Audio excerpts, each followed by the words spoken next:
ನಮಸ್ಕಾರ, ರೇಖಾ ಯೂಟ್ಯೂಬ್ ಚಾನಲ್ಗೆ ಸ್ವಾಗತ. ಬನ್ನಿ ಮಜ್ಜಿಗೆ ಹುಳಿ ಮಾಡೋದು ಹೇಗಂತ ನೋಡೋಣ. ಇದಕ್ಕೆ ಬೇಕಾಗಿರುವುದು 1 ಈರುಳ್ಳಿ, ಅಕ್ಕಿ ಹಿಟ್ಟು, ಮೊಸರು 1 ಬೌಲು, ಒಣ ಕೊಬ್ಬರಿ, ಬೇಸನ್ ಹಿಟ್ಟು, ಸ್ವಲ್ಪ ಅರಿಶಿನ, ಬೆಲ್ಲ, ಉಪ್ಪು, ಹುರಿದ ಶೇಂಗಾ ಬೀಜ, ಮೆಣಸು, ಕರಿಬೇವು, ಬೆಳ್ಳುಳ್ಳಿ, ಜೀರಿಗೆ, ಶುಂಠಿ, ಲವಂಗ, ಮೆಣಸಿನಕಾಯಿ, ಕೊತ್ತಂಬರಿ, ಎಣ್ಣೆ.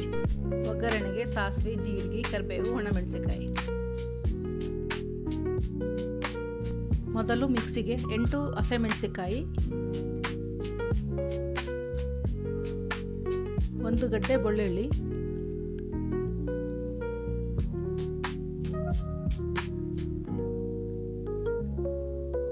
ಅರ್ಧ ಈರುಳ್ಳಿ ಹೆಚ್ಚಿರೋದು,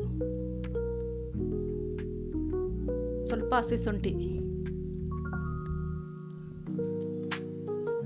5 ಲವಂಗ, ಸ್ವಲ್ಪ ಜೀರಿಗೆ, 20 ಕರಿಮೆಣಸು, ಹುರಿದಿರೋ ಶೇಂಗಾ ಬೀಜ,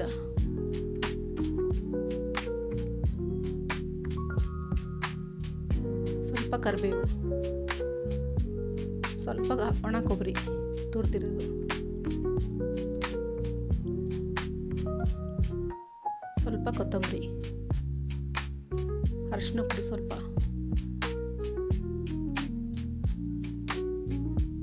ಬೇಸನ್ ಹಿಟ್ಟು ಸ್ವಲ್ಪ 1 ಬೌಲ್,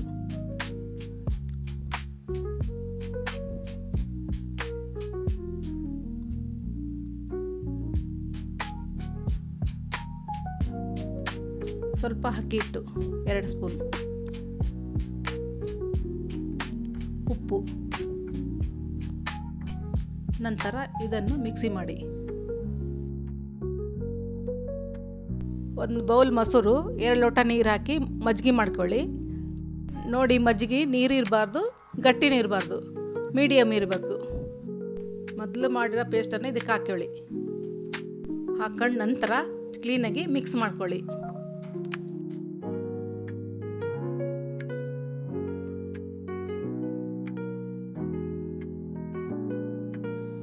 ನೋಡಿ, ಅರ್ಧ ಸೌಟು ಎಣ್ಣೆ ತಗೊಂಡಿದ್ದೀನಿ.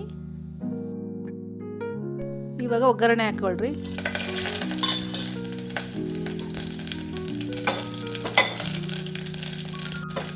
ನೆಕ್ಸ್ಟ್ ಕಟ್ ಮಾಡಿರೋಂಥ ಈರುಳ್ಳಿ ಹಾಕ್ಕೊಳ್ಳಿ. ಚೆನ್ನಾಗಿ ಫ್ರೈ ಮಾಡಿ. ಸ್ವಲ್ಪ ಹಿಂಗೆ ಹಾಕ್ಕೊತಿದ್ದೀನಿ.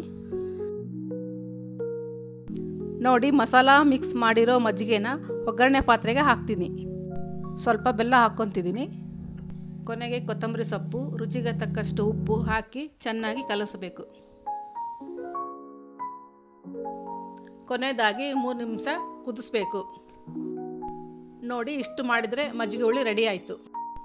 ಇದು ರೊಟ್ಟಿ, ಮುದ್ದೆ, ಅನ್ನ ಜೊತೆಗೆ ಸೂಪರ್ ಕಾಂಬಿನೇಷನ್.